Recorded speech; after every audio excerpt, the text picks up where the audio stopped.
बिहार चुनाव में मुस्लिम वोटों पर किसकी पकड़ मजबूत, आंकड़ों से जाने लालू यादव की आरजेडी का दबदबा कितना।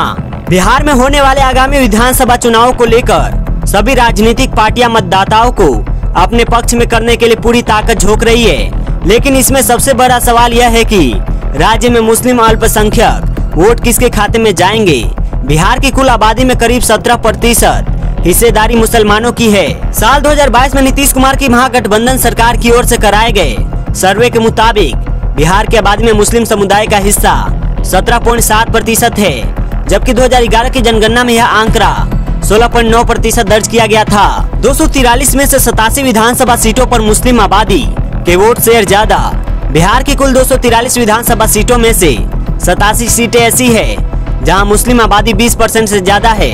वहीं 47 विधानसभा सीटों पर मुस्लिम आबादी 15 से 20% के बीच है। बिहार में सबसे ज्यादा मुस्लिम आबादी सीमांचल क्षेत्र के 4 जिलों से आते हैं, जिसमें अररिया, कटिहार, किशनगंज और पूर्णिया शामिल है। इन चारों जिलों में भी सबसे ज्यादा मुस्लिम आबादी किशनगंज में रहती है, जिनका यह आंकड़ा 68% है।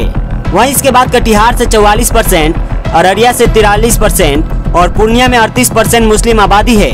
इन चारों जिलों में कुल मिलाकर 24 विधानसभा सीटें आती है। बिहार की पॉलिटिक्स में मुस्लिम वोटों पर पकड़ सबसे मजबूत किसकी।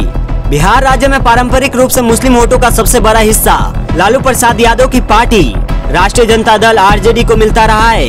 वहीं दूसरी ओर से सूबे के मुख्यमंत्री नीतीश कुमार को कुल मुस्लिम वोटों का करीब 5% समर्थन मिलता रहा है। 2014 के लोकसभा चुनाव में जब नीतीश कुमार की जेडीयू ने वामपंथी दलों के साथ गठबंधन कर चुनाव लड़ा था, तब उन्हें कुल 23.5% मुस्लिम वोट शेयर मिले थे। इसके बाद जेडीयू ने साल 2019 और 2024 का लोकसभा चुनाव भारतीय जनता पार्टी के साथ मिलकर लड़े और क्रमशः 6% और 12% मुस्लिम वोट शेयर हासिल किए। जेडीयू और भाजपा के साथ इन दोनों चुनावों में लोक जनशक्ति पार्टी और हिंदुस्तान आवाम मोर्चा भी एनडीए का हिस्सा थे। लालू और नीतीश के गठबंधन का मुस्लिम वोटों पर असर। अगर बात करें कि जब साल 2015 में लालू प्रसाद यादव की आरजेडी और सीएम नीतीश कुमार के जेडीयू ने बिहार विधानसभा चुनाव में बीजेपी को टक्कर देने के लिए गठबंधन किया था, तब इनके गठबंधन को पूरे राज्य के मुस्लिम वोट शेयर के 80% वोट मिले थे। हालांकि 2020 में विधानसभा चुनाव से पहले नीतीश कुमार ने फिर से पाला बदल लिया और उसके बाद चुनाव में उन्हें मात्र 5% मुस्लिम वोट मिले, जबकि आरजेडी के गठबंधन को 76% मुस्लिम वोट मिले। और तो और आरजेडी कांग्रेस के महागठबंधन को साल 2019 के लोकसभा चुनाव में 80% मुस्लिम वोट मिले और साल 2024 के चुनाव में 87% मुस्लिम वोट मिले थे।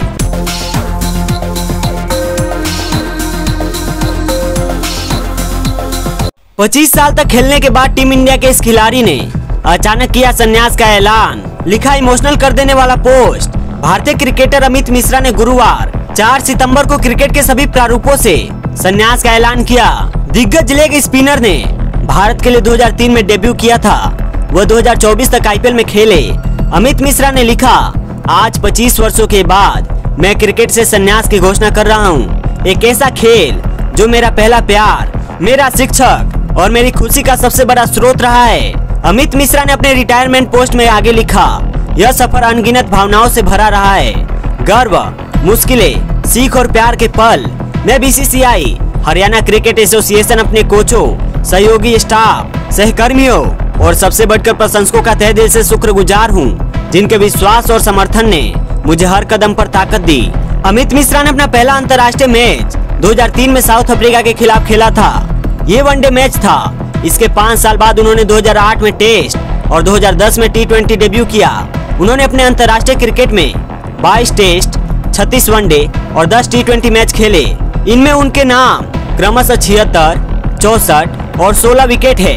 अमित मिश्रा ने आगे लिखा, शुरुआती दिनों के संघर्ष और त्यागों से लेकर मैदान पर बिताए शानदार पलों तक, हर अध्याय तक ऐसा अनुभव रहा है जिसने मुझे एक क्रिकेटर और एक इंसान के रूप में बेहतर बनाया। मेरा परिवार मेरे उतार चढ़ाव भरे समय में मेरे साथ मजबूती से खड़ा रहा, उसके लिए उनका शुक्रिया। मेरे साथियों और मेंटोर्स ने इस सफर को खास बनाया, उनका शुक्रिया। अमित मिश्रा का आखिरी अंतर्राष्ट्रीय मैच। अमित मिश्रा ने दिसंबर 2016 को अपना आखिरी टेस्ट मैच खेला था। इससे पहले अक्टूबर में उन्होंने न्यूजीलैंड के खिलाफ 29 अक्टूबर को वनडे खेला था। वो उनका आखिरी वनडे साबित हुआ। T20 में उन्हें आखिरी बार खेलने का मौका 1 फरवरी 2017 को मिला था। ये मैच इंग्लैंड के खिलाफ बेंगलुरु में खेला गया था। Amit Mishra IPL career leg spinner IPL में 4 टीमों के लिए खेले। वह शुरुआत से इस टूर्नामेंट का हिस्सा रहे और 2024 में अंतिम बार खेले। उनका सफर दिल्ली कैपिटल के साथ शुरू हुआ और लखनऊ सुपर जायंट्स में खत्म हुआ। उन्होंने आईपीएल में कुल 162 मैचें खेले, जिनमें उनके नाम 174 विकेट है।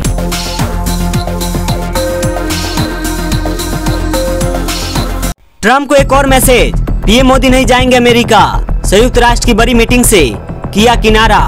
प्रधानमंत्री नरेंद्र मोदी इस साल के अंत में होने जा रही संयुक्त राष्ट्र महासभा UNGA की बैठक में हिस्सा नहीं लेंगे। उनकी जगह विदेश मंत्री एस जयशंकर अमेरिका जाएंगे। बैठक के वक्ताओं की संशोधित सूची जारी होने के बाद यह जानकारी सामने आई है। इस फैसले से भारत ने राष्ट्रपति ट्रम्प को एक और बड़ा मैसेज देने की कोशिश की है। पीएम मोदी ने संयुक्त राष्ट्र महासभा की सालाना बैठक से किनारा कर लिया है। संयुक्त राष्ट्र महासभा का 80वां सत्र 9 सितंबर से शुरू होगा। इसके बाद उच्च स्तरीय बैठक 23 से 29 सितंबर तक चलेगी। इस बैठक में पहला वक्ता ब्राजील होगा, जबकि इसके बाद अमेरिका महासभा को संबोधित करेगा। अमेरिकी राष्ट्रपति डोनाल्ड ट्रम्प 23 सितंबर को UNGA पोडियम से वैश्विक नेताओं को संबोधित करेंगे। राष्ट्रपति के तौर पर उनके दूसरे कार्यकाल में वह पहली बार संयुक्त राष्ट्र सत्र को संबोधित करेंगे। भारत की ओर से विदेश मंत्री एस जयशंकर 27 सितंबर को सत्र को संबोधित करेंगे, लेकिन इससे पहले जुलाई में जारी की गई वक्ताओं की सूची में पीएम मोदी का नाम शामिल था। उस लिस्ट के मुताबिक पीएम मोदी 26 सितंबर को UNGA को संबोधित करने वाले थे। हालांकि वक्ताओं की सूची में आगे भी संशोधन हो सकता है। बता दें कि चीन, पाकिस्तान, बांग्लादेश और इजराइल के राष्ट्राध्यक्ष 26 सितंबर को संयुक्त राष्ट्र महासभा को संबोधित करेंगे। यह सत्र 22 सितंबर को संयुक्त राष्ट्र की 80वां वर्षगांठ के मौके पर एक बैठक के साथ शुरू होगा। संयुक्त राष्ट्र की ओर से बताया गया है कि यह बैठक बीजिंग में 1995 के ऐतिहासिक सम्मेलन के बाद से हुई प्रगति पर भी विचार करेगी। इसके साथ ही संयुक्त राष्ट्र महासचिव एंटोनियो गुटेरेस 24 सितंबर को जलवायु शिखर सम्मेलन आयोजित करेंगे, जो वैश्विक नेताओं के लिए अपनी नई राष्ट्रीय जलवायु कार्य योजनाओं को पेश करने का मंच होगा। बता दें कि यह सत्र ऐसे समय में हो रहा है जब दुनिया के कई मुल्क ट्रम्प के टैरिफ वार, रूस यूक्रेन युद्ध और मिडिल ईस्ट में तनाव जैसी हालात से जूझ रही है।